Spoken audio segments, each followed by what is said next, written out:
Hello friends, अगर आप CTET दिसंबर 2024 का एग्जाम देने जा रहे हो तो आप सभी के लिए बहुत इंपॉर्टेंट वीडियो। काफी अभ्यर्थियों के कमेंट आ रहे थे एडमिट कार्ड, जैसा कि सीटेट का जो प्री एडमिट कार्ड है वो जारी हो चुका है सीबीएसई बोर्ड की तरफ से, सीटेट की तरफ से।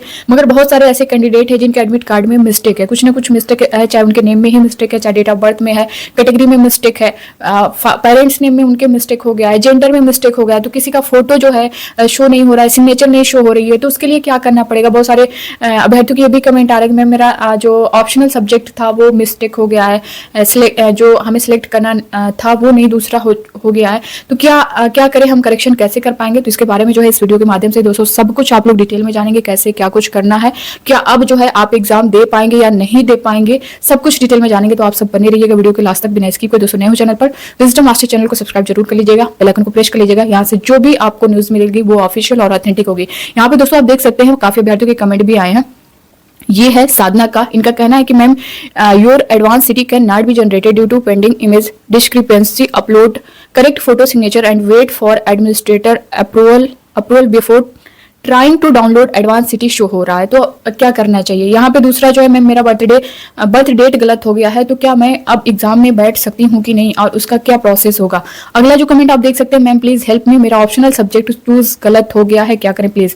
तो सेम बहुत सारे अभ्यर्थियों की इस तरह की चीजें हैं कि हमें क्या करना चाहिए। अगर सिग्नेचर में मिस्टेक हुआ है, सिग्नेचर शो नहीं हो रही है, फोटो नहीं शो हो रहा है, तो दोस्तों देखिए अगर आपका प्री एडमिट कार्ड जैसा भी होगा, पहले ये सारी चीजें आप सुन लीजिएगा, क्योंकि आप लोग पूरा वीडियो देखते नहीं, उसके बाद कमेंट करते हैं मैम ये मिस्टेक है, वो मिस्टेक है, क्या करें, कैसे सही होगा, क्या चीजें। तो आपका जो भी मिस्टेक होगा A to Z, आपके प्री एडमिट कार्ड या एडमिट फाइनल एडमिट कार्ड आता है, उसमें भी कोई भी मिस्टेक होगा तो आप पूरी बात को सुन लीजिए। उसके बाद आप जो आपके मन में होगा आप लोग कमेंट करिएगा।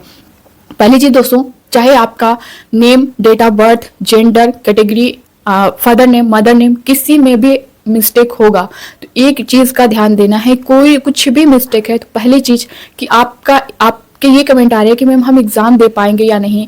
अगर आपका जो इमेज नहीं शो कर रहा है, आपका जो आपने फोटो लगा रखा है उस पर वो नहीं शो हो रहा है, सिग्नेचर नहीं शो हो रहा है, कुछ का बहुत हल्का शो हो रहा है, जो क्लियर दिख नहीं रहा है, तो क्या उसकी वजह से कहीं आपको सेंटर पे जो है रोक दिया जाए, अंदर न जाने दिया जाए। इस तरह की चीजें काफी बार तो कमेंट आ रहा है। तो दोस्तों देखिए अगर कुछ भी मिस्टेक होगा आपके एडमिट कार्ड पर, A to Z कुछ भी मिस्टेक होगा तो उसकी वजह से ऐसा नहीं है कि आपको जो है एग्जाम देने से रोक दिया जाए। क्योंकि अगर आपने मिस्टेक किया है, देखिए फॉर्म फिलअप करते टाइम जो है ये सारी चीजें आपके फॉर्म फिलअप करते टाइम जो है मिस्टेक हुई है, बिना मिस्टेक हुए यहाँ पे आपको नहीं दिखेगा, आप जान नहीं पाए हो, किसी अदर के थ्रू आपने फॉर्म फिलअप करवाया हो, जो भी चीजें हो, क्योंकि उसके लिए डेट दी जाती है। तो 3 से 5 दिन का आपको सीटेट की तरफ से डेट भी दिया गया था करेक्शन के लिए, बट हो सकता है आपको नॉलेज ना रहा हो, पता ना रहा हो, आप ना कर पाए हो, ये सारी चीजें हैं। और बहुत सी ऐसी चीजें हैं कि अपलोड होने के बाद, ये सारी चीजें होने के बाद आपने सब कुछ करेक्ट किया होगा, उसके बाद जो है सीबीएसई बोर्ड की तरफ से, सीटेट की तरफ से कुछ ना कुछ इशू आ जाता है, जिसकी वजह से कहीं आपका इमेज नहीं शो करेगा, कोई सिग्नेचर नहीं शो करेगा, तो ये सारी चीजें देखने को मिलती हैं।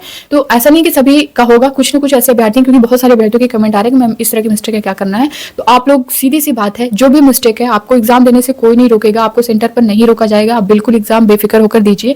इसको टेंशन मत पालिए कि हाँ जो है मेरा इस तरह की मिस्टेक है तो हम एग्जाम दे पाएंगे, नहीं। बिल्कुल जितना टाइम बचा है, जैसा कि आपका 14 दिसंबर को एग्जाम है, तो आप 14, 15, 2 दिन अब कर दिया गया है 2 शिफ्टों में। तो अब जो है आपको ये मन में नहीं लेकर के चलना है कि हम एग्जाम दे पाएंगे या नहीं, क्योंकि अगर आपके मन में इस तरह से चीजें होंगी तो आप पढ़ नहीं पाएंगे। तो आपसे बहुत लोग बहुत तरह से बातें करेंगे दोस्तों, लेकिन यहाँ पे आप इस चीज को मान लीजिए कि जो भी है, जो भी मिस्टेक हुआ है, आप उसको मन से निकाल दीजिए। जो आपके प्री एडमिट कार्ड में है वही admit card, final admit card आएगा, उसमें भी देखने को मिलेगा। अगर सीटेट की तरफ से कुछ मिस्टेक हुआ है, कुछ इस तरह से कुछ गलती हुई है, तो वो करेक्शन होकर के जो आपका फाइनल एडमिट कार्ड है उसमें करेक्ट हो जाएगा।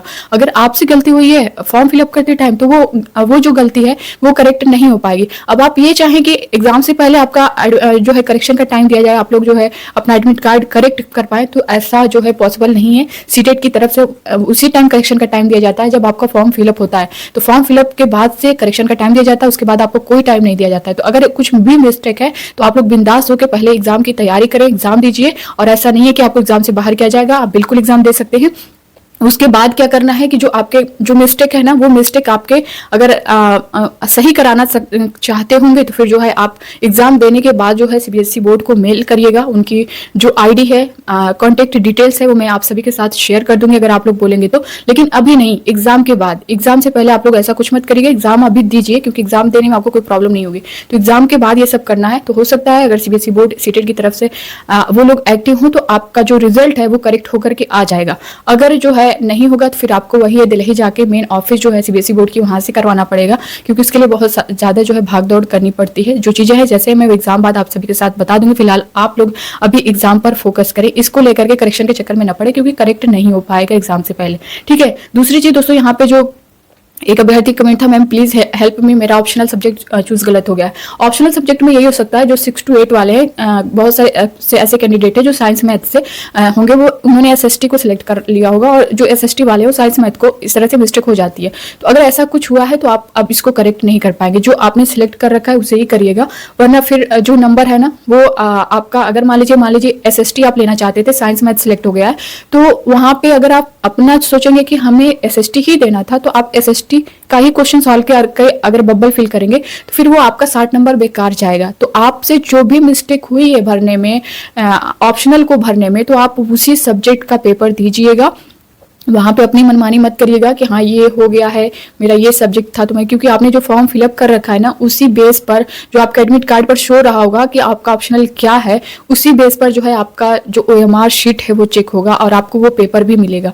तो आप लोग जो फॉर्म फिलअप हो चुका है, जो एडमिट कार्ड पर है, उसी के अकॉर्डिंग जो है आप एग्जाम दीजिएगा। मान लीजिए लैंग्वेज में बहुत सारे अभ्यर्थी हैं जिनका फर्स्ट लैंग्वेज हिंदी है, सेकंड में उन्होंने इंग्लिश ले रखा है, अब उनके माइंड में आ रहा है कि हमें संस्कृत लेना चाहिए था या फिर उर्दू लेना चाहिए था, कोई अदर लैंग्वेज भी बोल सकते हैं। तो अगर आपके मन में ऐसा कुछ आ रहा है कि हाँ हमें ये ले लेना चाहिए था, या फिर हम एग्जाम में, क्योंकि आपको जो है सारा पेपर मिलता है, तो हम इस क्वेश्चन को सॉल्व कर लेंगे, हमें ऐसा लग रहा है, तो अगर आप वहां पे ऐसा कुछ करेंगे तो वो आपका 30-60 नंबर जो है मिस्टेक हो जाएगा। इस वजह से आप ऐसी गलती बिल्कुल भी मत करिएगा। जो भी लैंग्वेज अब आपने सिलेक्ट कर रखा है, जो ले लिया है, वही क्वेश्चन को सॉल्व करिएगा और उसमें थोड़ा बहुत पढ़ लीजिए जो चीजें हैं।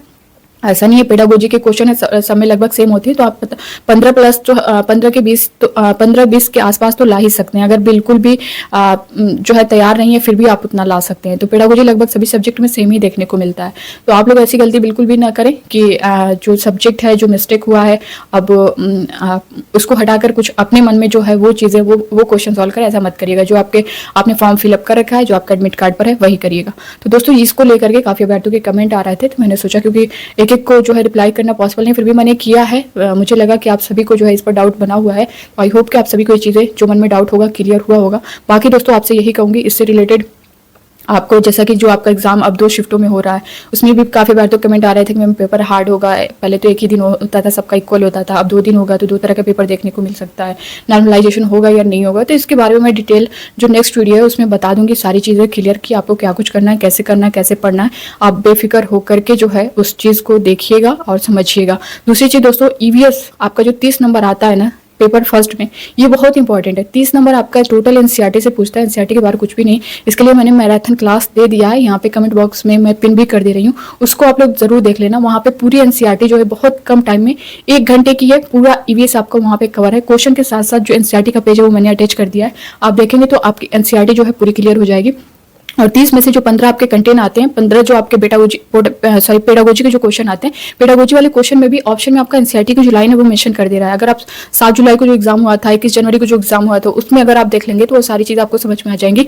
आप कम टाइम में जो है सीटेट में एक अच्छा स्कोर कर पाएंगे। अगर आपने अभी तक कुछ भी नहीं पढ़ा है तब भी अगर वो क्लास देखेंगे, बहुत ईजी तरीके से आप सारी चीज़ें कर ले जाएंगे। बाकी दोस्तों प्रैक्टिस सेट लगाते रहिए, प्रीवियस ईयर क्वेश्चन बहुत इंपॉर्टेंट है। तो बस मिलते हैं नेक्स्ट वीडियो में, उसमें सारी चीज़ें मैं डिटेल में आप सभी को बता दूंगी कि कैसा पेपर रहेगा, क्या करना है, क्या नहीं करना है, किस तरह से चीजें।